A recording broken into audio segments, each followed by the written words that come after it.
ये कैसे भगवान है जो किसी के जो अपनी स्त्री का श्रृंगार कर रहे हैं। बस यही मोह हो गया। और जब मोह हुआ तो परीक्षा की बारी आ गई। और मैंने एक दिन आपसे कहा कि भगवान परीक्षा का विषय नहीं, प्रतीक्षा का विषय। भगवान की कभी परीक्षा मत लीजिए कि मेरा ये काम कर दीजिए, जबरदस्ती मत करिए भगवान के साथ में। ये परीक्षा होती है और हम 24 घंटे परीक्षा ही तो करते हैं। मंदिर में जाएंगे तो भगवान से कहेंगे ये करो तो ये करेंगे, वो करो तो वो करेंगे। इसलिए परीक्षा का विषय परमात्मा नहीं है, परमात्मा प्रतीक्षा का विषय है।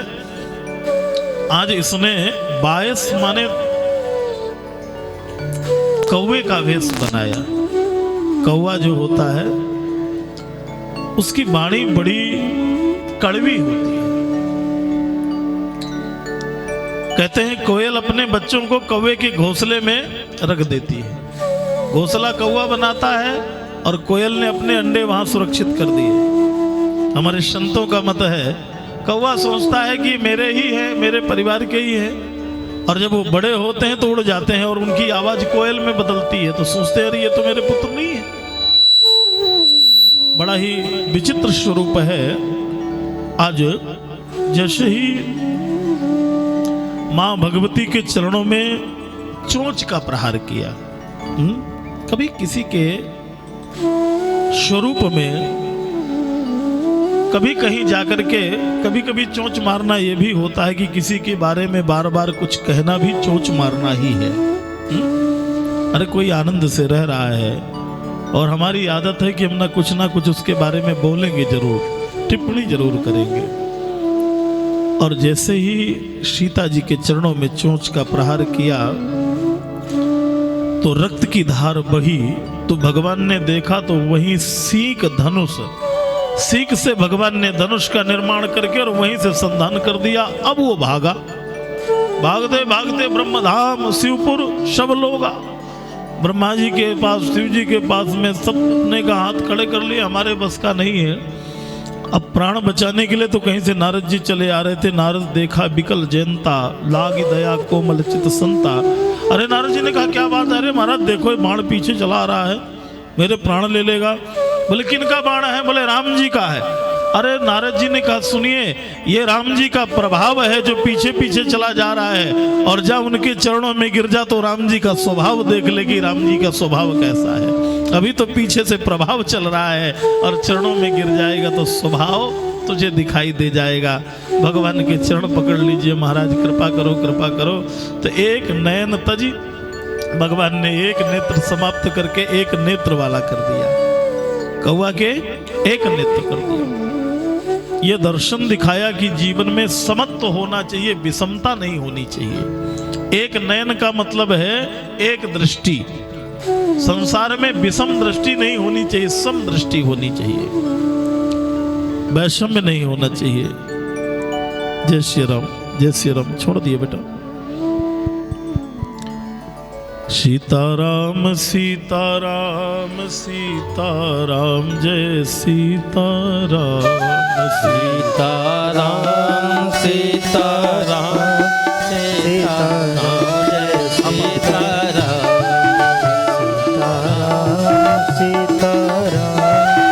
सीताराम सीताराम जय सीताराम। सीताराम सीताराम सीताराम जय सीताराम।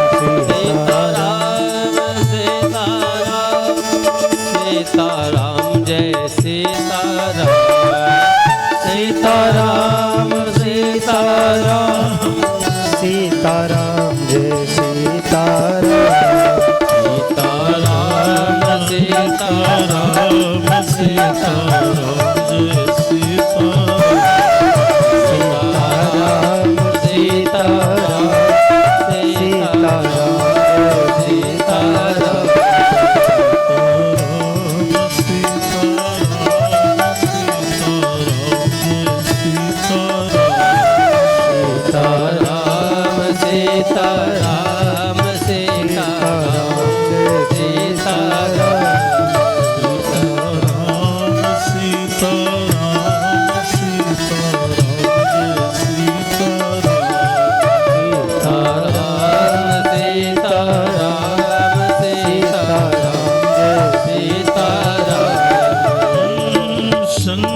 शंकर जी का डमरू बोले, नारद जी की बीना बोले, नारद जी की बीड़ा बोले, नारद जी की बीना बोले, नारद जी की बीड़ा बोले, शंकर जी का डमरू बोले, शंकर जी का डमरू बोले।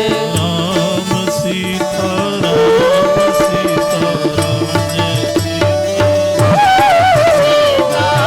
राम जय सीता राम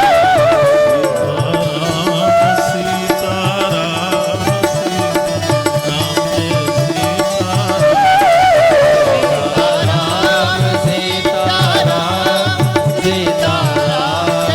सीता राम सीता राम सीता हरि हरि।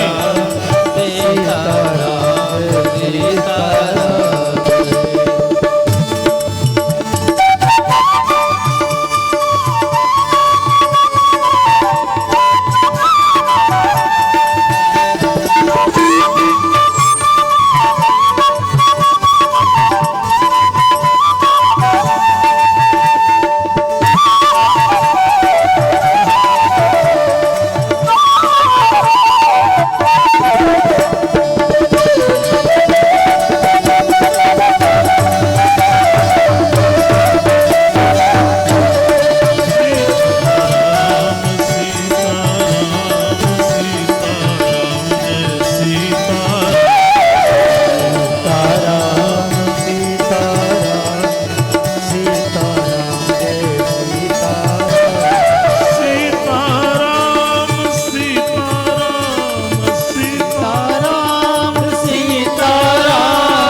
तत्पश्चात भगवान अरण्य कांड में ऋषि महात्माओं से मिलन हुआ।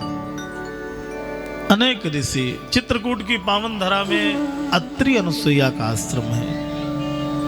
बड़ा अद्भुत स्थान है, जो लोग न गए हो एक बार जरूर जाइए।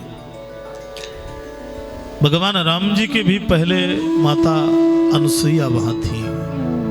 धरती की एक ऐसी अद्भुत सती,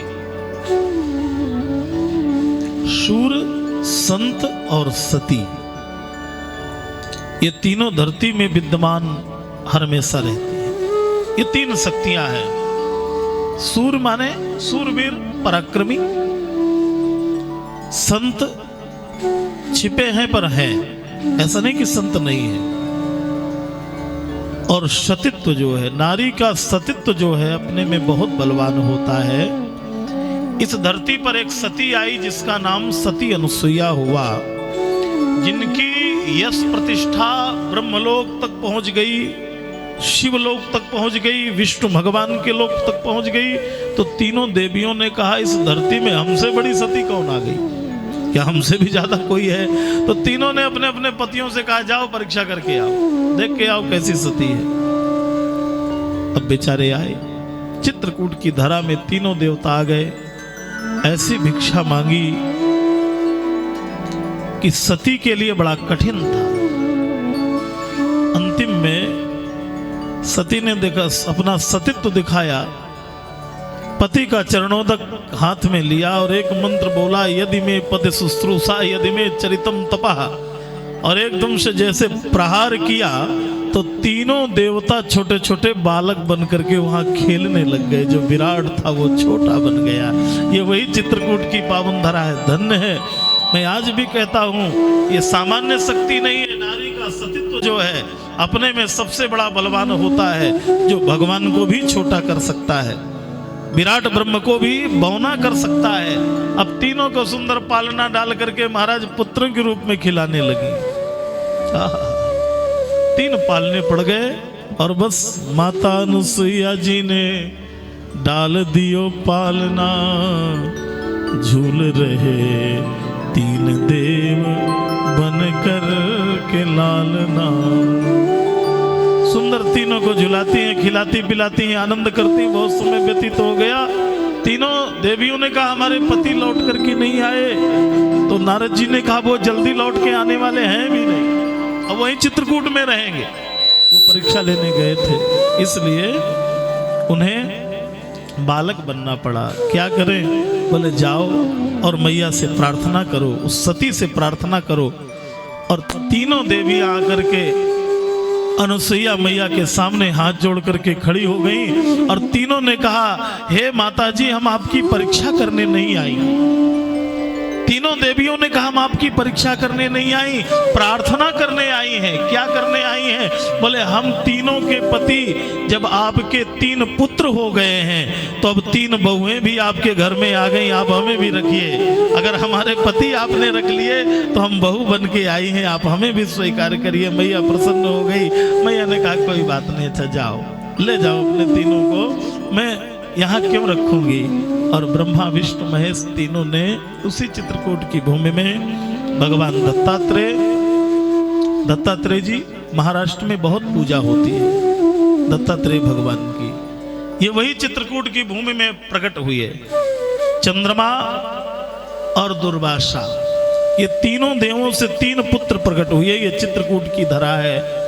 आज भी सती माँ अनुसुईया का आश्रम है। उन्होंने पति की प्यास बुझाने के लिए मां मंदाकिनी को प्रकट कर दिया था।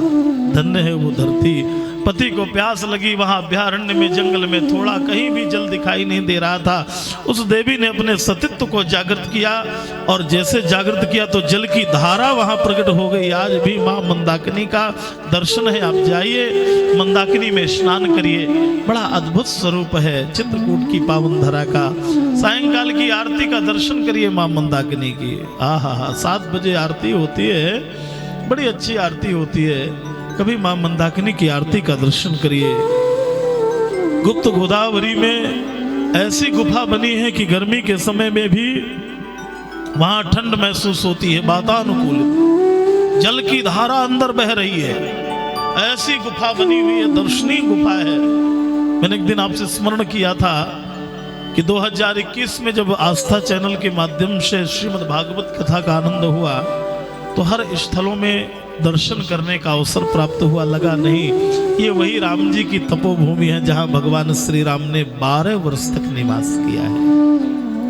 मैया अनुसुईया ने सीता जी को पातिव्रत धर्म का उपदेश किया और ऐसे दिव्य वसन भूषण पहराए, ऐसे वस्त्र दिया जो कभी गंदे नहीं होंगे, कभी मैले कुचैले नहीं, वो एक जैसे बने रहेंगे। दिव्य वस्त्र जो होते हैं वो कभी गंदले नहीं होते, उन्हें धुलना नहीं पड़ता है, ऐसा उसका स्वरूप होता है। ये अद्वितीय तपऊ की तप शक्ति के द्वारा प्रकट होते हैं। और मैया को उन्होंने पातिव्रत धर्म में एक ही धर्म एक व्रत नेमा, काय वचन मन पतिपद प्रेमा। उन्होंने कहा कि पातिव्रत धर्म का सामर्थ्य जो है बड़ा अद्भुत होता है। इसलिए परिवार में रह करके, गृहस्थ आश्रम में रह करके सबसे बड़ा जीवन है कि पति पत्नी में आपस में प्रेम और सौहार्द बना रहे। आजकल सबसे ज्यादा अगर झगड़े किसी में दिखते हैं तो पति पत्नी में दिखाई दे रहे हैं। महाराज इतना झगड़ा हो रहा है, क्यों हो रहा है भाई? ब्राह्मण देवता ने कुंडली तो मिला दी पर विचार नहीं मिल पाए, है ना। कुंडली में 28 गुण मिलते हैं पर एक भी गुण नहीं मिलते। पत्नी उधर को जाती तो पति इधर को जाता है। ऐसे ही होता है ना, इसलिए दोनों का जीवन मिला हुआ होना चाहिए। ये गृहस्थ आश्रम तब अच्छा होगा जब पति पत्नी में समभाव होगा, समत्व होगा। इसलिए गृहस्थ आश्रम को आनंद से जिए। और उन्होंने सुंदर पातिव्रत धर्म का स्मरण कराने के उपरांत जो है महाराज सरभंग नाम के ऋषि का उनको भी भगवान ने दर्शन दिया। सरभंग जो है इतने बड़े तपस्वी थे, उनका नाम सरभंग क्यों हुआ? उनकी तपस्या से इंद्र डर गया तो अपना सर माने बाण छोड़ा। बाण छोड़ करके उनको नष्ट करने को विचार किया कि इनको नष्ट कर दूं, नहीं ये मेरा इंद्र पद ले लेंगे। चूंकि उनको इंद्रासन का वर मिला था कि आप इंद्रासन प्राप्त करेंगे। तो जैसे ही इंद्र का बाण आया तो उन्होंने एक छोटा सा तिनका उठाया और तिनके से ऐसे किया तो सारा का सारा स्वरूप नष्ट हो गया। इसलिए उनका नाम सरभंग हो गया। सर माने बाण, और जो बाण को समाप्त कर दे इंद्र के, इसलिए उनका नाम सरभंग ऋषि हो गया।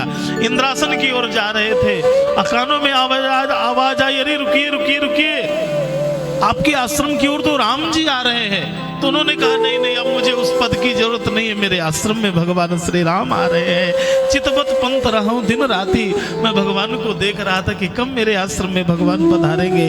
आज उन्होंने इंद्र जैसा पद छोड़ दिया, स्वर्ग लोक जाने की इच्छा छोड़ दी और उन्होंने भगवान का दर्शन किया। और अस कही जोग तक जगिन तन जा रहा, योगाग्नि से भगवान में अपने आप को समाहित कर दिया। ऐसे सरभंग ऋषि हैं। दूसरे सुतीक्ष्ण ऋषि हैं जो अपने गुरु जी को उन्होंने राम जी का दर्शन कराया। सुतीक्ष्ण ऋषि का भी स्थान बड़ा अद्भुत है। उनके गुरु जी का नाम है अगस्त ऋषि।